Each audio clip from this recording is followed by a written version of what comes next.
Olá pessoal, meu nome é Guilherme, sou integrante do grupo G7 e estamos aqui hoje no Centro Empresarial CMC para dar conclusão ao nosso trabalho de introdução à engenharia mecatrônica. Dessa vez vamos entrevistar um engenheiro formado em engenharia mecatrônica. Ele foi formado na Universidade de Brasília. Mas antes de conhecer um pouco sobre o trabalho dele e a vida acadêmica dele, vamos conhecer um pouco sobre a empresa que ele trabalha, que é a empresa Orion. Fundada há 28 anos, a empresa Orion atua em diferentes segmentos de mercado, oferecendo soluções tecnológicas e serviços especializados de engenharia. Dispõe de uma equipe de profissionais com larga experiência e conhecimentos técnicos permanentemente atualizados. Capacita-se, deste modo, a prestar um serviço com alto padrão tecnológico.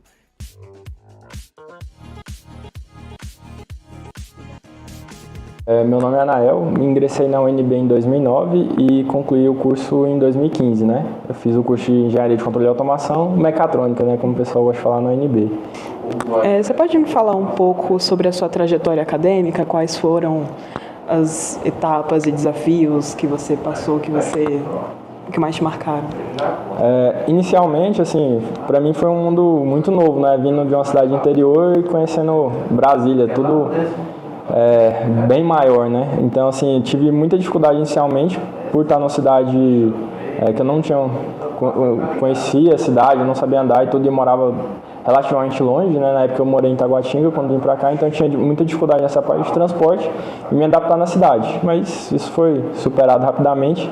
E o nível de exigência do curso não era um nível de exigência que eu estava esperando, né? Pela formação que eu tinha muita facilidade, né, com a área de exatas. Então, quando eu cheguei na UNB, eu não esperava ter dificuldade. Então, isso aí foi um negócio que me pegou de surpresa. Então, esse começo de curso para mim foi bem complicado, até me adaptar à exigência do curso e como era a exigência da UNB, né? A gente sabe que tem uma exigência bem alta dos professores. Lá no nível de você ser autodidata e se virar mesmo, né? Então, assim, esse começo para mim lá não foi muito tranquilo. Depois me adaptei e consegui desenvolver bem, assim, o curso, né? A partir do terceiro semestre ali, que começa a focar mesmo nas matérias de engenharia, né, na época, pela a grade, né, que a gente tinha, eu comecei a ter um foco maior e assim eu consegui me tornar um estudante melhor, né? Até então era um estudante MM, né? Assim, e às vezes MI, mas aí depois eu consegui melhorar nisso. E comecei a procurar também projetos de extensão, né? Na época o começo foi muito monitoria, né? Tem as monitorias do UNB, na minha época tinha uma monitoria do Reúne também, que eu participei lá há mais de um ano, um pouco mais de um ano, e me ajudou bastante também nessa questão de disciplina e na carreira acadêmica. Logo depois disso, das monitorias, eu comecei a participar das equipes de competição lá da UNB. Eu participei por um curto período da Umbol, não sei se a equipe tem ainda, né, que era a competição de futebol de robôs lá, da Droid também, do pessoal. Só que minha vocação não era programação, né? E na época acabei partindo para outra equipe de competição, que não é do curso de mecatrônica, mas é do curso de mecânica, que é a equipe do Baja, o Piratas do Cerrado. Então lá, assim, foi a equipe que eu me encontrei, assim, gostava bastante de fazer parte. A gente vai tendo as experiências e aí que a gente vai aprendendo, né? Na época, se eu soubesse, eu tinha entrado na equipe de competição no meu primeiro e segundo semestre, assim, porque foi um diferencial muito grande na minha formação, na minha trajetória. Então eu participei de uma competição nacional lá no Baja, 2 regionais, e logo após essas competições, né, já estava 1 ano e meio mais ou menos na equipe, se eu não me engano, eu comecei a fazer um estágio na área de engenharia do Banco do Brasil. E muito desse estágio foi devido a essa participação na equipe de competição. Foi um diferencial muito grande no meu currículo na época, né? O pessoal lá da vaga do estágio era inclusive uma vaga para engenharia mecânica. Mas aí vamos fazer a entrevista, me chamaram para a entrevista e gostaram do meu perfil, e a questão da equipe de competição foi um destaque lá na época, né, porque um dos engenheiros que estava lá conhecia a equipe de competição, sabia como que era, né, assim, que essas equipes de competição têm uma exigência bem alta, não é tranquilo, né, vamos dizer assim, a gente passa algumas noites sem dormir, na verdade na minha época a gente passou várias, para se preparando para a competição, para chegar lá na competição e ter destaque, né? Consegui conquistar uma boa colocação, e isso foi um diferencial, porque ele sabia do perfil da galera que estava na equipe de competição. E graças a isso eu consegui o estágio lá, fiquei por volta de uns 8 meses lá no Banco do Brasil. E na época, como assim, a gente não tinha perspectiva, né, um órgão público, né, vamos dizer assim, eu saí para um estágio na empresa de automação predial. Aí, na época eu optei por sair do banco para ir para esse estágio que eu tinha conseguido. Aí nessa empresa eu estagiei por volta de um ano também, foi de 2014 até o finalzinho de 2015 ali, finalzinho de 2014.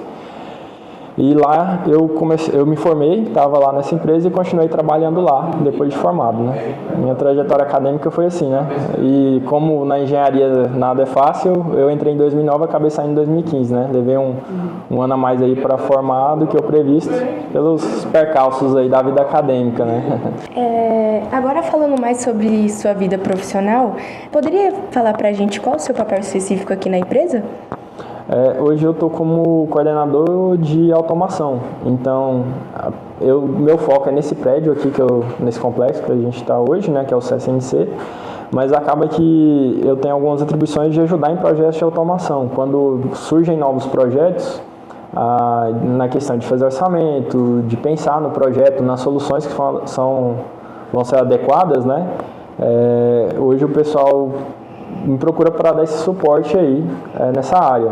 A gente tem um outro engenheiro dentro da Orion, que é o Raimundo.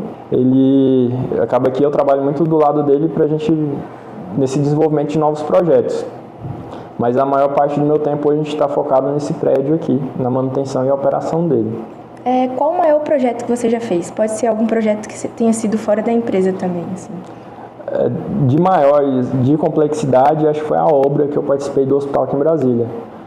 Por ser uma obra que a gente estava começando assim do zero, vamos dizer, então abarcava tudo de automação, desde a instalação até o comissionamento e entregar o projeto funcionando. E pela complexidade lá do sistema, a gente estava falando de um sistema de ar-condicionado de precisão, né? Então assim, a gente tinha máquinas redundantes, a gente tinha que fazer controle de temperatura, umidade, pressão das salas. Então, tinha um nível de complexidade bem interessante no projeto e foi onde que eu consegui, acho que, aplicar a maior parte do meu conhecimento teórico na prática, né, no desenvolvimento dos controles das máquinas. Tinha uma área lá muito interessante, que é uma área de fabricação de remédios deles, né, que o pessoal chamava de farmácia. Então, lá tinha um controle muito preciso, porque era um ambiente de salas limpas, que são salas herméticas para fabricação de remédio. Tinha a parte de capelas, que era onde o pessoal manipulava os medicamentos. Então a nossa parte de automação lá tinha que fazer todo o controle da parte de ar-condicionado desse ambiente. Era um controle de uma máquina que tinha 4 motores, que tinha um controle de umidade, de pressurização da sala e pressão, né? Além disso, a gente tinha um controle de uma máquina de exaustão desse ambiente e de uma máquina de ventilação. Então era um controle que envolvia bastante máquinas e tinha que ter uma precisão bem acertada para a sala rodar, pela questão de ser ambiente de salas limpas, né? A sala não podia ter uma oscilação de pressão grande, não podia ter contaminação, então tinha uma série de fatores lá e critérios que exigiam um pouco mais do projeto, né? Então foi o maior projeto que eu participei e onde eu tive a oportunidade de aprender mais na época. Bom, você comentou um pouco que recentemente existem bastante projetos, né, que vocês estão aí abordando. Você poderia compartilhar qual deles é o mais interessante, assim, que você poderia estar apresentando pra gente? Hoje, dos maiores projetos é a Embaixada da Itália. É uma obra de um porte bem grande que a gente está fazendo, assim, praticamente a reforma toda da Embaixada, né? Então, lá está envolvendo todas as disciplinas de engenharia, desde civil até a parte de automação lá também está envolvida, a parte de controle de acesso. E lá, tudo que tem de tecnologia, de melhora, o cliente lá também compra a ideia, né? Então a gente está aplicando lá dentro hoje dessa obra. Então é o maior projeto que a gente tem em andamento. Apesar de ter outros projetos grandes, como principalmente na área de manutenção, né? A gente tem alguns prédios importantes hoje. Posso dizer que a Embaixada da Itália é um que se destaca hoje no nosso portfólio. Sim, muito interessante. Como você vê o futuro da engenharia mecatrônica e quais tendências você acredita que serão mais impactantes nos próximos anos? Eu acredito pela engenharia mecatrônica estar muito ligada com a parte de computação também, né? Vamos dizer assim, a gente tem a participação de matérias ali na área de computação. Essa área de IA, acho que já é chovendo molhado, mas vai trazer um grande destaque hoje, porque muitas tarefas operacionais da engenharia, acredito que você vai conseguir otimizar com a IA. Então, acho que o profissional dessa área vai ter vamos dizer assim, vai ter um passo à frente, né? Por já ter um embasamento teórico, né? Claro que hoje o conhecimento está aí, não é difícil, né? Antigamente o pessoal tinha que pegar um livro e não sei o que, correr atrás para ter isso. Hoje está muito mais fácil, né? A questão de cursos online, conhecimento grátis, compartilhado também, muita gente compartilhando conhecimento através da internet. Mas eu acho que pelo esse embasamento teórico que o profissional de mecatrônica tem, ele tem um know-how maior se quiser se desenvolver nessa área. E o futuro da engenharia, acho que é isso, a gente vai estar muito mais voltado para questões tecnológicas e ambientais, que é cada vez uma exigência maior da sociedade. Então, para você ter mais eficiência, gastar menos materiais, ter materiais de qualidade melhor, de mais sustentáveis e tudo, a tecnologia vai ser um grande aliado. E a IA vai ajudar nessas tarefas operacionais e desenvolvimento para a gente ter mais tempo para focar em soluções mesmo de engenharia, para não ficar envolvido muitas vezes com tarefas operacionais e focar na parte de desenvolvimento de novas ideias e do pensamento crítico, que é o que o engenheiro tem que ter, né? Ele não é só um operacional, né, para executar aquela teoria lá. Ele tem que ter esse pensamento crítico para pensar em novas ideias e melhorias para o ambiente que ele está, seja ele a manutenção, seja a obra, seja o desenvolvimento de softwares e tudo, né, que é uma área também que acaba que a gente atua, né, como mecatrônico.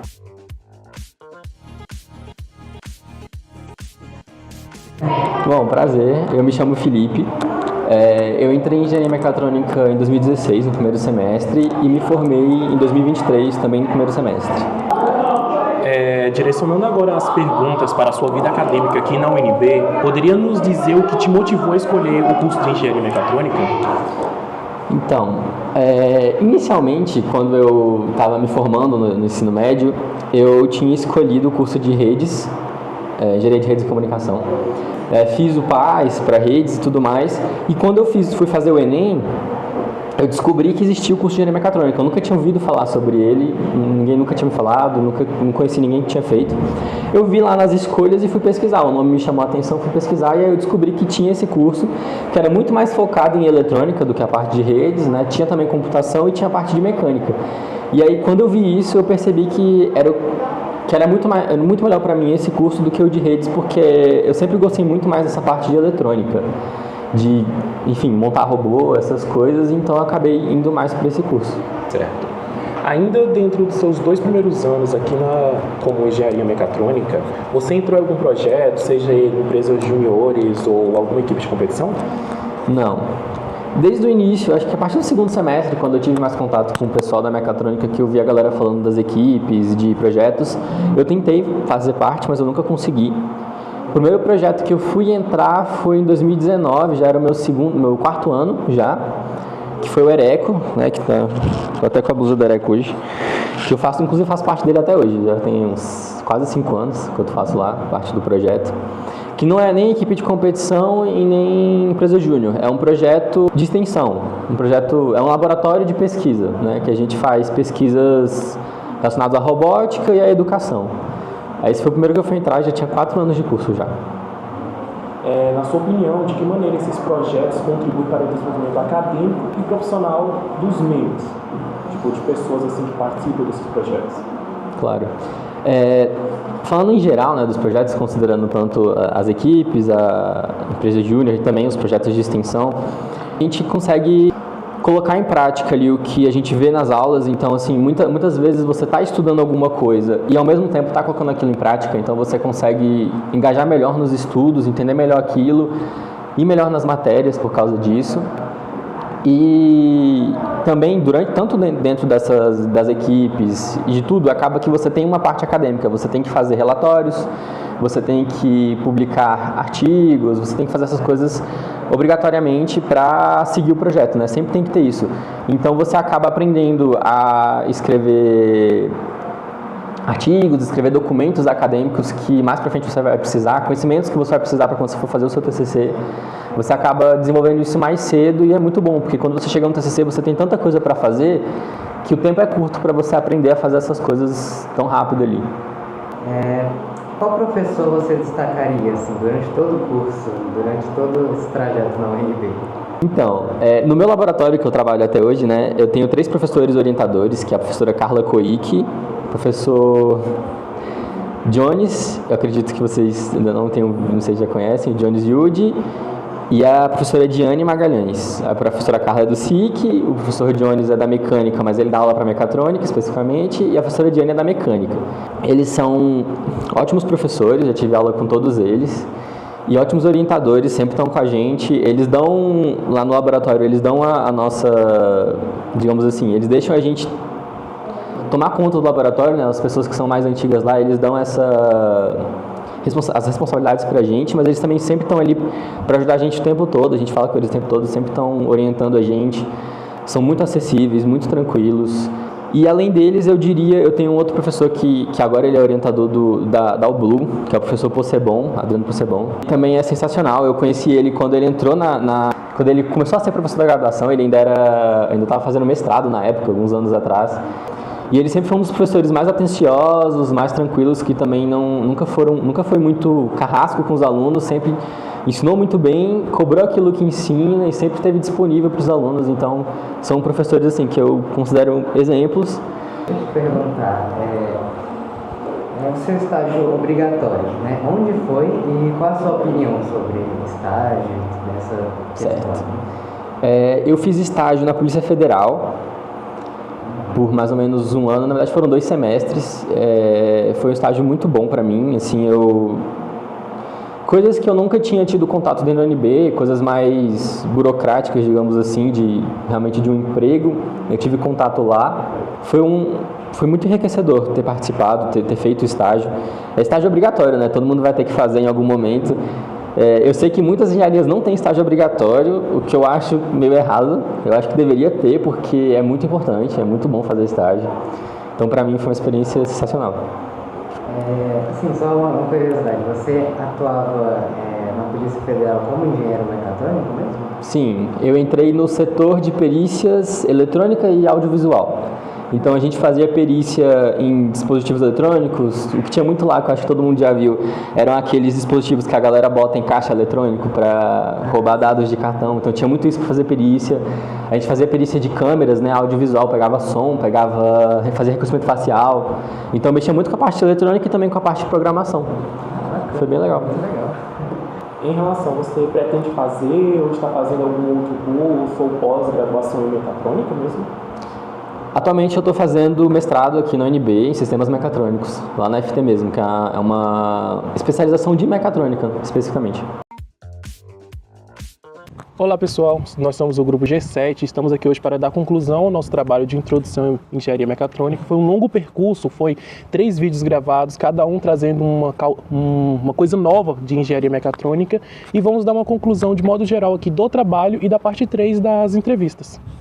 Nós entrevistamos os engenheiros já formados, eles falaram pra gente um pouco mais da vida acadêmica deles, da vida profissional deles atualmente e como eles se sentem e se sentiram em todo esse processo.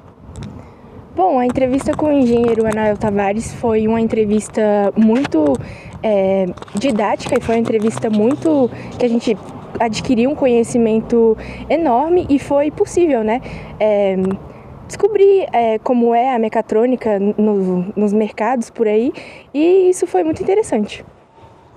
Bom, a entrevista do Felipe foi show com o Felipe, o engenheiro Felipe, foi show de bola. E assim, eu acho que a gente nessa jornada teve muito aprendizado, né, tanto com os professores, com as equipes de competição e os engenheiros. Foi um papo bastante muito legal. E além disso, espero também que as próximas gerações possam aproveitar os nossos vídeos e todo esse trabalho que a gente fez. Bom, muito obrigado.